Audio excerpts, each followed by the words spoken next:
Student, आज मैं फिर एक बार आप लोगों के सामने हिस्ट्री का मोस्ट इम्पोर्टेंट क्वेश्चन आंसर लेकर के हाजिर हूँ, जिसमें चैप्टर का नाम है भक्ति एवं सूफी परंपराएं।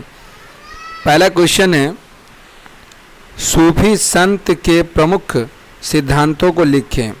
तो सूफी संत जो होते हैं वो मुस्लिम में होते हैं और इसके प्रमुख सिद्धांत कौन कौन से हैं वो निम्नलिखित हैं। पहला देखिए, सूफी लोग इस्लाम धर्म को मानने के साथ साथ एक ईश्वरवाद यानी एक ही अल्लाह पर जोर देते हैं।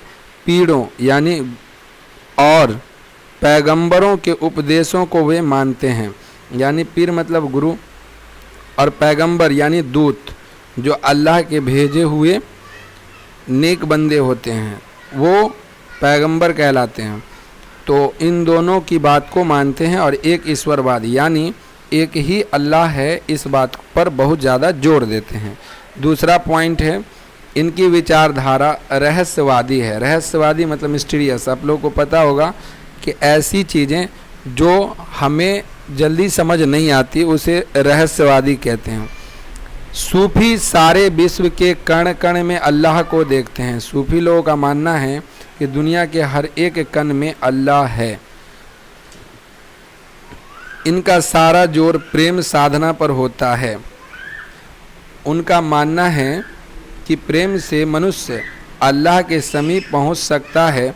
प्रेम के आगे नमाज रोज़ा का कोई महत्व नहीं है। यानी अगर आपके दिल में मोहब्बत नहीं है अल्लाह और उसके रसूल की, तो आप चाहे जितना भी नमाज पढ़ ले, रोज़ा रख ले, कोई फ़ायदा नहीं इन सब चीज़ों का।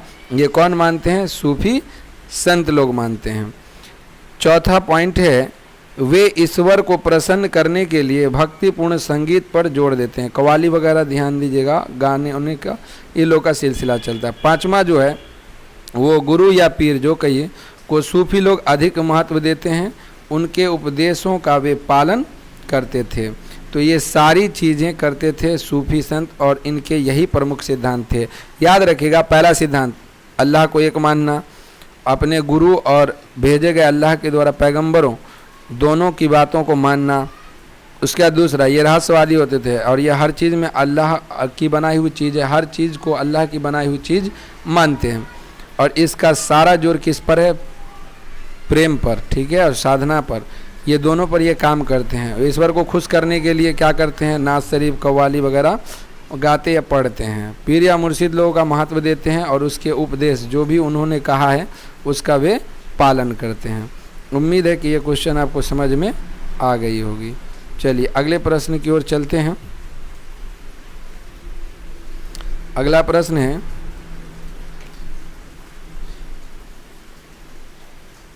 देखिए क्वेश्चन क्या कह रहा है कि सूफीवाद से आप क्या समझते हैं, यानी सूफीवाद है क्या, इस बारे में बताइए। ध्यान दीजिए, सूफी शब्द जो है वो अरबी एक भाषा होती है, आप लोगों को पता होगा, उसी से लिया गया एक सूफ शब्द से बना हुआ है जिसका अर्थ होता है ऊन। यानी सूफी सूफ शब्द से बना है और उसका अर्थ क्या होता है? ऊन होता है, ठीक है। पाश्चात्य विद्वान ब्राउन के अनुसार, ये ब्राउन नाम के विद्वान हैं, ये क्या कहते हैं? ईरान में इन रहस्यवादी सूफी साधकों को पश्चिमनापूश यानी ऊन पहने हुए या ऊन पहनने वाला जो कहा जाता था। यानी सूफी लोग जो होते थे वो ऊन के कपड़े पहनते थे, ठीक है। ये ईरान की बात है। ईरान के संत ऊनी वस्त्र जीवन की तथा विलासिता को दूर रहने का प्रतीक मानकर एकांत जीवन पर जोर देते हैं। यानी अकेले रहने पर ये लोग जोर देते हैं। यानी दुनिया का जो भी चीज़ है उससे दूर रहना, यानी लाइफ में आपको किसी भी चीज़ से जैसे लगाव होता है ना हमें कि ये चाहिए वो चाहिए, 75 किस्म की ख्वाहिशें, उन सब चीज़ों से दूर रहना। सूफीवाद में गुरु परंपरा का काफ़ी महत्व रहा है। आप लोगों को पता होगा कि इसमें एक गुरु और एक स्टूडेंट का बहुत बड़ा रोल होता है। सूफी विचारधारा में पीर यानी गुरु को कहा जाता है और मुर्शिद जो है वो शिष्य यानी स्टूडेंट को कहा जाता है। इनके बीच संबंध पर काफ़ी बल दिया गया है। गुरु पथ प्रदर्शक होता है, यानी गुरु क्या करता है कि उसको ज़िंदगी में रास्ता बताता, अच्छा रास्ता बताता और अपने ज्ञान रूपी दीपक से वह शिष्यों का मार्गदर्शन करता है। यानी अपने स्टूडेंट को वो बताते हैं कि किस तरीके से उसे लाइफ काटनी चाहिए। प्रत्येक पीर यानी गुरु अपना वली यानी उत्तराधिकारी नियुक्त करता था। जैसे आप लोगों को पता होगा कि ख्वाजा मोइनुद्दीन चिश्ती ने ये सूफी संत का सिलसिला भारत में चालू किए थे और उनके शिष्य कौन कौन थे आप लोगों को पता होगा। अगला क्वेश्चन है कि भक्ति आंदोलन के उद्देश्य या विशेषताएं क्या थी। यानी भक्ति आंदोलन जो चलाया गया उसका क्या मकसद था चलाने का। तो आप लोग इसी बात को इसके आंसर में पाएंगे कि क्या मकसद था। भक्ति आंदोलन से हमारा अभिप्राय उन आंदोलनों से है जो तुर्कों के आगमन यानी 12वीं शताब्दी से पूर्व ही से काफ़ी पहले यहाँ चल रहा था, जो अकबर के काल यानी 1605 ईस्वी तक चलता रहा। हुआ क्या था कि उस समय में तुर्क जो था वो काफ़ी मशहूर जगह था, समझे। वहाँ से यहाँ पर आकर के लोग अपनी अपनी विचारधाराओं को बांटते थे भारत में। और ये उस समय की बात है जब हमारे देश में अकबर राजा हुआ करता था। 12वीं सदी से पूर्व की बात से लेकर के और कब तक, जब अकबर हमारे देश में राजा रहा तब तक चलता रहा। इस आंदोलन ने मानव और ईश्वर के मध्य रहस्यवादी संबंधों को स्थापित करने पर बल दिया। यानी अल्लाह और उसके बंदों के बीच जो एक तरीके का रिश्ता होता है, इस पर बहुत जोर दिया गया। भक्ति आंदोलन की प्रमुख उद्देश्य निम्नलिखित हैं। यानी भक्ति आंदोलन जो चलाया गया उसकी क्या खास बात थी। तो पहला कहा जाता है कि भक्ति आंदोलन के संतों ने कर्म कांडी देवी देवताओं की मूर्ति पूजा का खंडन किया। यानी जो मूर्ति पूजा की जाती है उसका इन लोगों ने, भक्ति में जितने लोग शामिल थे उन लोगों ने विरोध किया। दूसरा, ये पहली विशेषता थी। दूसरा, उन्होंने जाति प्रथा का घोर विरोध किया। आप लोगों को पता होगा कि लोग जात पात के लिए एक दूसरे को बड़ी जात छोटी जात बता देते हैं, जिसके कारण काफ़ी लोगों को परेशानी होती है। ये इसका भी विरोध करते थे। कौन लोग? भक्ति आंदोलन में जो लोग शामिल थे। तीसरा, उन्होंने समाज में ऊंच नीच और भेदभाव का बल का विरोध किया। आप लोग जानते होंगे कि समाज में गरीब अमीर भेदभाव बहुत ज़्यादा किया जाता है, तो इसका भी बहुत ज़्यादा विरोध किया। अगला, उन्होंने व्यक्तिगत चरित्र की शुद्धता पर विशेष बल दिया। उन लोगों का मानना था कि आप किसी भी तरीके के हों, जाति धर्म कैसे भी हों, लेकिन खानदान चाहे जैसा भी, लेकिन आप अगर अच्छे हैं ये बड़ी बात है। इन सुधारकों ने तात्कालीन सामाजिक स्थिति में भी पर्याप्त सुधार किए। उस समय में बहुत ज़्यादा समाज के अंदर में कुरीतियाँ बुराइयाँ फैल गई थी जब ये भक्ति आंदोलन चलाया गया था। इसके द्वारा हिंदू नारी की हीन दशा के सुधार की ओर विशेष ध्यान दिया गया। आप लोगों को पता होगा उस समय में सती प्रथा चलता था, बाल विवाह चलता था, ये नारियों के ऊपर जुल्म था।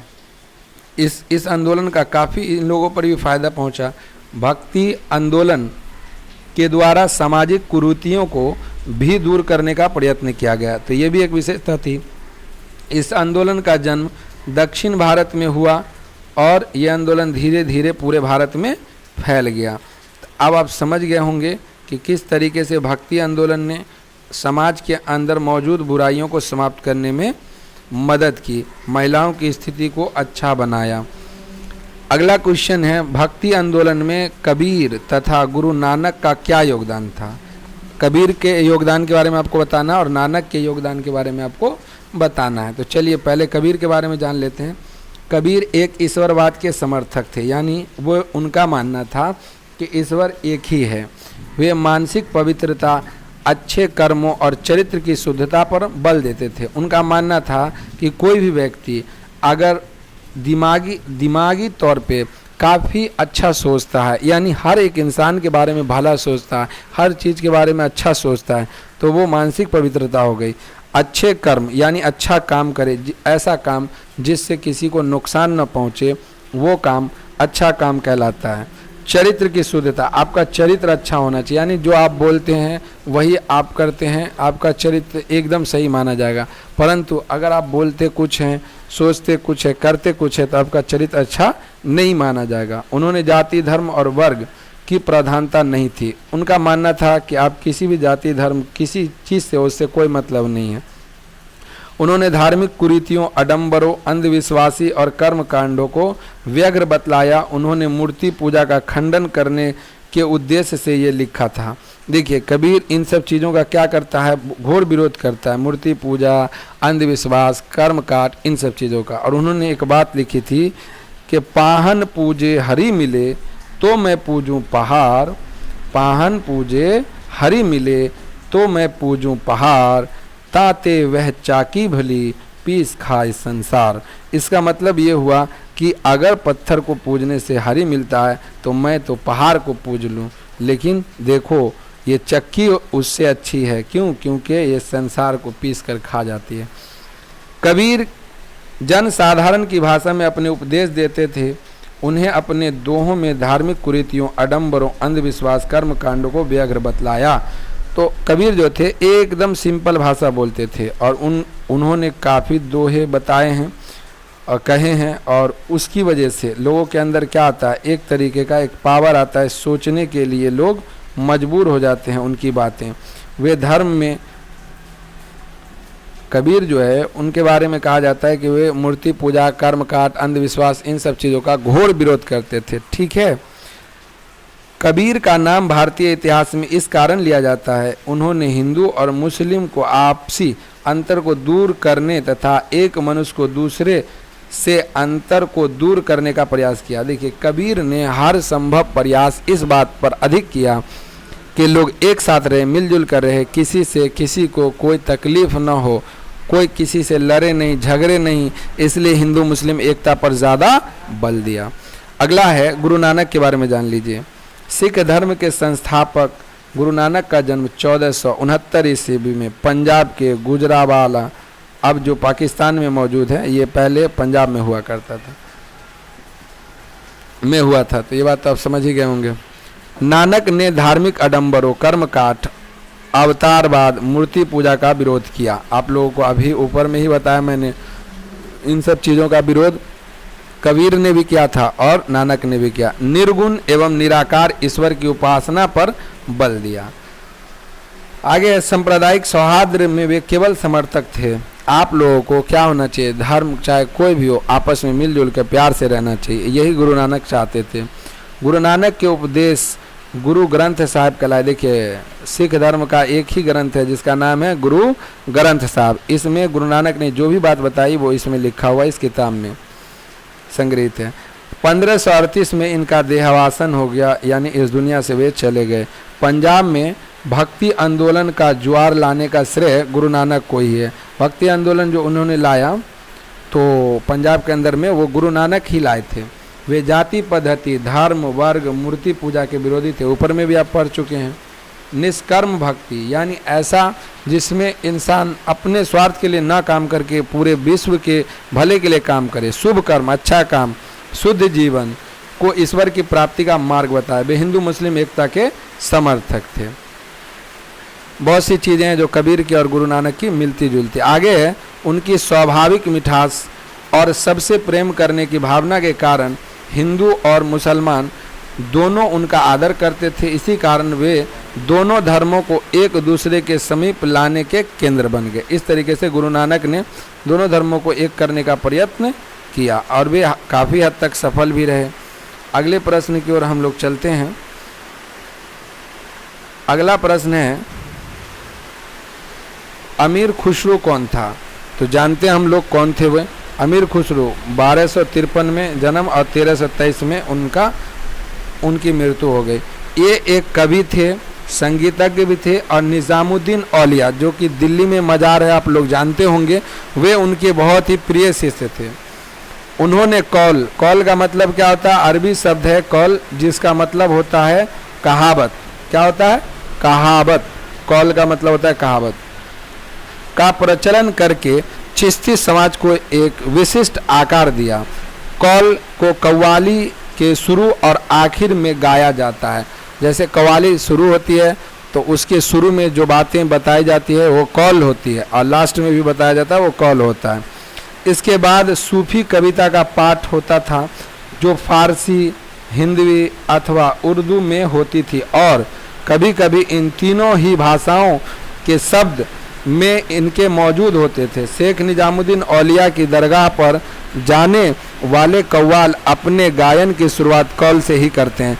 तो देखिए, अमीर खुसरो एक बहुत बड़े संगीतज्ञ थे, इतने महान थे कि उनके बारे में कहा जाता है ये संगीत की दुनिया में इस शुरुआती दौर में इनके लिखे हुए बहुत सी जो कौल थी इसका इस्तेमाल किया गया, कव्वाली का इस्तेमाल किया गया था, और ये संगीत के में बहुत ज़्यादा इनका इम्पोर्टेंस दिया जाता है। तो चलिए अगले प्रश्न की ओर हम लोग चलते हैं। अगला प्रश्न क्या कहता है देखते हैं। काफ़ी अच्छा क्वेश्चन है, आप लोग समझिए। चिश्ती संप्रदाय के 3 प्रमुख संतों का संक्षिप्त परिचय दें। तो चिश्ती संप्रदाय के 3 संत के बारे में आपको बताना है। तो सबसे पहली बात, मोइनुद्दीन चिश्ती, ख्वाजा मोइनुद्दीन चिश्ती अजमेर वाले बाबा। आप लोगों को पता होगा यही तो भारत में सबसे पहले सूफी परंपरा की शुरुआत की थी। तो चलिए पढ़ते हैं इसके बारे में। भारत में चिश्ती संप्रदाय का प्रवर्तक ख्वाजा मोइनुद्दीन चिश्ती को माना जाता है। ये 1192 ईस्वी में भारत आए। अजमेर में इनकी प्रसिद्ध दरगाह है। इन्हें मोहम्मद गोरी ने सुल्तानुल हिंद अर्थात हिंद का आध्यात्मिक गुरु की उपाधि से विभूषित किया था। तो आप समझ गए ये मोहम्मद गोरी थे। आप लोग पढ़े होंगे कि मोहम्मद गोरी दिल्ली सल्तनत की स्थापना करने वाले जो कुतुबुद्दीन ऐबक थे वो उनके क्या थे, उनके मालिक थे। और उस समय में जो है हिंदुस्तान में हिंदुस्तानुल हिंद की उपाधि उसको दी गई थी। ये आध्यात्मिक गुरु माने जाते हैं हिंदुस्तान के। तो ख्वाजा मोइनुद्दीन चिश्ती के बारे में 2-3 बातें याद रखनी आपको। पहला कि ख्वाजा मोइनुद्दीन चिश्ती अजमेर में इनका दरगाह है। 1192 ईस्वी में भारत आए थे। और इस तरीके से दूसरा है कुतुबुद्दीन बख्तियार काकी। कुतुबुद्दीन बख्तियार काकी के बारे में कहा जाता है कि यह मोइनुद्दीन चिश्ती के प्रमुख शिष्य थे। यानी ख्वाजा मोइनुद्दीन चिश्ती के जो स्टूडेंट थे उसका नाम था शेख कुतुबुद्दीन बख्तियार काकी। पहली बात इनके बारे में हो गई। ये इल्तुतमिश के समय भारत आए थे। इल्तुतमिश राजा थे, आप लोगों को पता होगा, रजिया सुल्तान के यही पिता थे। इनका जन्म 1235 ईस्वी में फरगना के गौस नामक स्थान पर हुआ था। बख्तियार का मतलब होता है भाग्य बंधु। नाम मोइनुद्दीन चिश्ती का दिया हुआ था, यानी ख्वाजा मोइनुद्दीन चिश्ती ने ही इसका नाम क्या दे दिया, बख्तियार दिया था। तो बख्तियार काकी के बारे में समझ गए। तीसरा पॉइंट, फरीदुद्दीन सक्करेगंज। फरीदुद्दीन गंजे शक्कर बोलिए। इनका नाम मुल्तान जिले के कठवाल शहर में 1175 में हुआ था। अब ये बाबा फरीद के नाम से भी जाने जाते हैं। ये 3 पत्नियों में से जो प्रथम पत्नी थी वो बलबन की पुत्री थी जिसका नाम हुजैरा था। बलबन दिल्ली सल्तनत का राजा था, आप लोगों को पता होगा। तो इस तरीके से ये 3 चिश्ती संप्रदाय के बारे में हम लोगों ने जान लिया। तो चलिए अगले क्वेश्चन की तरफ हम लोग बढ़ते हैं। और अगला प्रश्न है,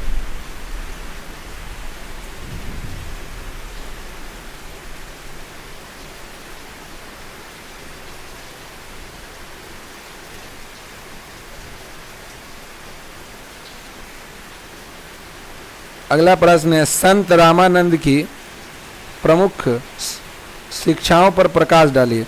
तो संत रामानंद की प्रमुख शिक्षा कौन कौन थी, बहुत आसानी से समझ लीजिए। पहला और दूसरा 2 ही पॉइंट आपको समझना है। पहला, उन्होंने विष्णु के स्थान पर मर्यादा पुरुषोत्तम श्री राम की साधना पर बल दिया, जो तत्युगीन सभी जातियों में प्रिय थे। यानी विष्णु की पहले पूजा होती थी, तो सबसे पहला काम इन्होंने क्या किया, इसकी जगह पर श्री राम जी का साधना पर इन्होंने जोर दिया। किसने, ये रामानंद साहब ने। दूसरा पॉइंट है, रामानंद ने ब्राह्मण से लेकर शूद्र तक को अपना शिष्य बनाकर जाति पाति तथा ब्राह्मण आडंबरों का विरोध किया। देखिए, ये अपने जो स्टूडेंट बनाए वो सभी जाति के लोगों को बना लिया, केवल ब्राह्मण को न बना करके। तो इस तरीके से रामानंद ने ये जो ऊंच नीच जाति पाति की जो विचारधाराएं थी लोगों के अंदर, इसको समाप्त कर दिया। अगली बात बताते हैं, तीसरा पॉइंट समझिए क्या है।